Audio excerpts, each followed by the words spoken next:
Bali, a land of breathtaking beauty, where gods are worshipped in every offering and ancient spirits still echo through temples and rice fields. To the world, it is paradise. But behind the gentle smiles and sacred rituals lies a history steeped in tragedy and courage. This is the untold story of Puputan, a uniquely Balinese tradition where entire communities chose death over surrender, dignity over domination. It is not merely a story of loss, but of resistance. A spiritual stand against colonial conquest, where warriors, royals, and commoners alike met fate on their own terms. In this episode, we peel back the layers of Bali's serene facade and enter a world of fire, ritual, and honor. This is the legacy of Puputan, the ultimate sacrifice etched into the soul of the island. The word Puputan comes from the Balinese term puput, which means the end or to be finished. But in the Balinese worldview, endings are never final.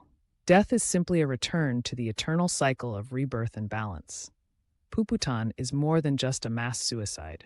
It is a sacred resistance, a refusal to surrender one's soul to humiliation or colonial domination. It is not an impulsive act, it is ceremonial, a choice made by kings, queens, priests, and citizens alike. A march to death that is performed in white robes, with faces calm and hearts steady. For Balinese royalty, death in a Puputan preserved dignity, honored the ancestors, and upheld dharma. To understand Puputan, we must first understand Balinese cosmology. Rooted in Hinduism but blended with indigenous animism, Balinese philosophy sees life as a balance between forces, between the seen world and the unseen, between light and darkness, chaos and order. This balance must always be maintained. Royalty in Bali were more than rulers. They were considered intermediaries between gods and humans. Their decisions affected not just politics, but cosmic harmony. Surrendering to foreign invaders meant allowing imbalance, chaos, to reign. That was unacceptable. Puputan, therefore, became a final act to restore cosmic balance, a spiritual reset. It was both a protest and a prayer. The first and most devastating Puputan occurred in 1906 in the Kingdom of Badung. The Dutch colonial empire, seeking to consolidate its control over the Indonesian archipelago, found Bali's independence intolerable. After failed negotiations and accusations over salvage rights and opium smuggling, the Dutch launched a full-scale military expedition to southern Bali. On September 20th, 1906, Dutch troops arrived in Denpasar. What they encountered was not an army, but a silent procession. The Raja of Badung, his wives, children, ministers, and hundreds of followers walked calmly out of the royal palace dressed in white funeral garb adorned with gold jewelry and sacred offerings. They carried ceremonial daggers, not to attack, but to die with honor. One by one, they fell, first by their own hands, then at the rifles of Dutch soldiers. Mothers killed their children before turning the blades upon themselves. It was said over 1,000 Balinese perished that day. The Dutch were horrified, but the Balinese saw it as a final expression of loyalty, resistance, and spiritual purity. 2 years later, in 1908, the cycle repeated. This time, in Klungkung, the spiritual and cultural heart of Bali's royal heritage. The Dutch had already subdued most of the island, but Klungkung, led by Raja Dewa Agung Jambe II, remained defiant. When the Dutch demanded surrender, the Raja responded with silence. On April 28th, he and his followers emerged from the palace in a white-robed procession. With chants echoing and incense burning, they marched to their deaths. Once again, children, women, warriors, and priests fell in the final Puputan of Bali's classical era.